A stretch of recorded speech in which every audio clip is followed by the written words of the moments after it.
Free agency has ended, and so has the NFL draft, so we know what the Jets team will probably look like next year. But what are some expectations that I have for the New York Jets?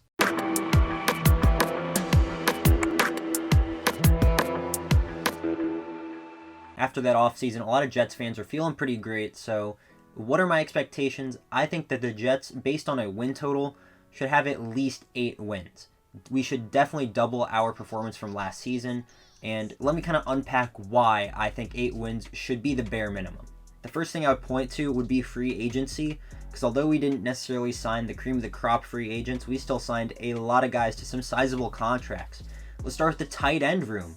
CJ Uzomah is going to be making $8 million a year.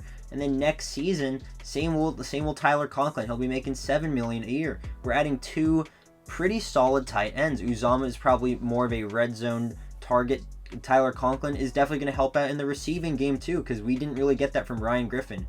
And both of these guys should definitely help on the blocking side of things too. And that's not even factoring in Jeremy Ruckert from the draft class. So we lack that tight end, and this offense is sort of predicated on having tight ends who are definitely capable of A, blocking, and B, being able to do some things after the catch. CJ Uzomah is very good after the catch with the football, and he also has that large wingspan and the height that you definitely like to see the ball go his way, especially towards the red zone and the goal line situations.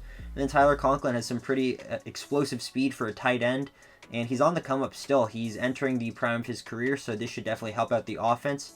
And while speaking of the offense as a whole, I think the offense should really take the next level. Now, I'm not saying we're gonna go to an elite level, but I really think that since we drafted Garrett Wilson, since Corey Davis will be on year 2 of the big contract, he's a lot of expectations, and then Elijah Moore looking to build off of his nice rookie season success and hopefully not get injured as much.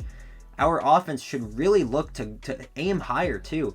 And we added Breece Hall through the draft, so this ground and pound game that the Jets really want to kind of establish and lean on should get significantly better. And that's not to mention that Laken Tomlinson will be blocking behind, and same will Mekhi Becton, who is dominant in the run game his rookie season. So I think this Jets offense really should improve.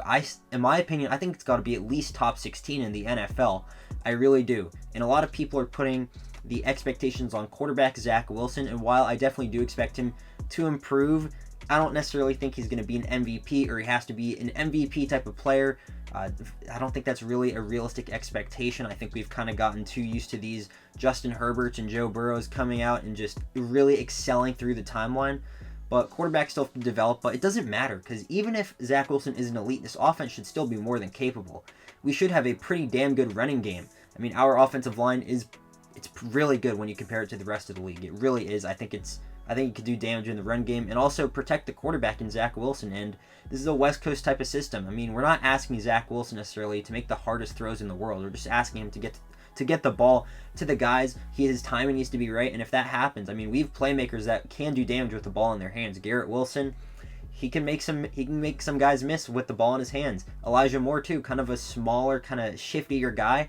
I'm definitely more excited to see what he can do with the ball in his hands after the catch, because we didn't necessarily see that too much last season. And then we add the tight ends, CJ Uzomah, Tyler Conklin, Michael Carter out of the backfield now, since he'll probably be assuming more of a third down running back type of role.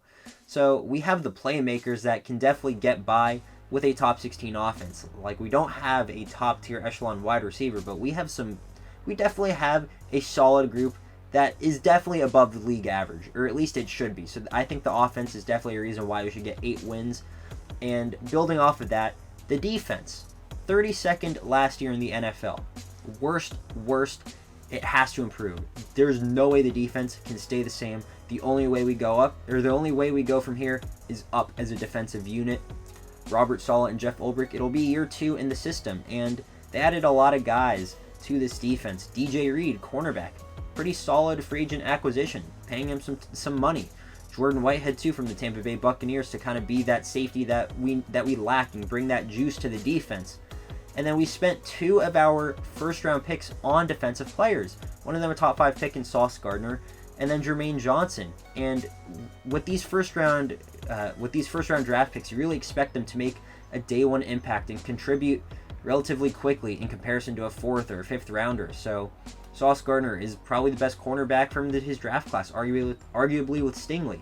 And then Jermaine Johnson was one of the best pass rushers in the nation. So they should really step in both at positions of need and really excel this defense, because while I liked Brandon Echols and Bryce Hall, they could definitely be improved upon, and we did. And if Sauce Gardner or DJ Reed go down, look at the depth we have. Bryce Hall can step in, and we're not going to suffer from the loss necessarily as much as if we didn't draft a Sauce Gardner or sign a DJ Reed, and instead it's Bryce Hall going down, and then we have a guy like Penix stepping in. So we have great depth on defense now, and especially when we talk about the pass rush, we signed Jacob Martin, a very good situational pass rusher. It's not like he's going to be playing every snap. No, he'll be coming in on the rotations and hopefully being efficient then. And then, like I said, Jermaine Johnson, Quinnen Williams. We still have Tim Ward. We still have Bryce Huff.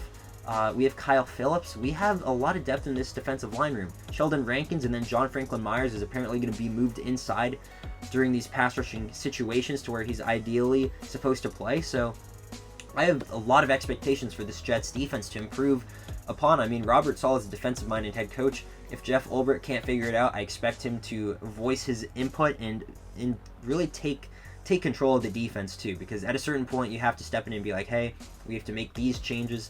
It's year 2 for him being a head coach, and he's been a defensive coordinator for a long time, so I really do expect him to fully make those changes and adapt this defense so that it can definitely improve.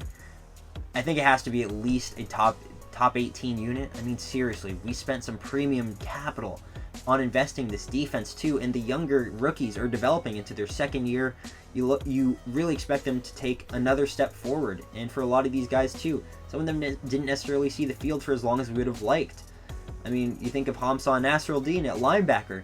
Potentially, Jamie Sherwood was supposed to be a big piece of this defense. He got hurt with that Achilles. So this will be year 2, and he's had a lot of film to study and kind of grow mentally from a football player perspective, and he can step on the field again. And then CJ Mosley is coming back.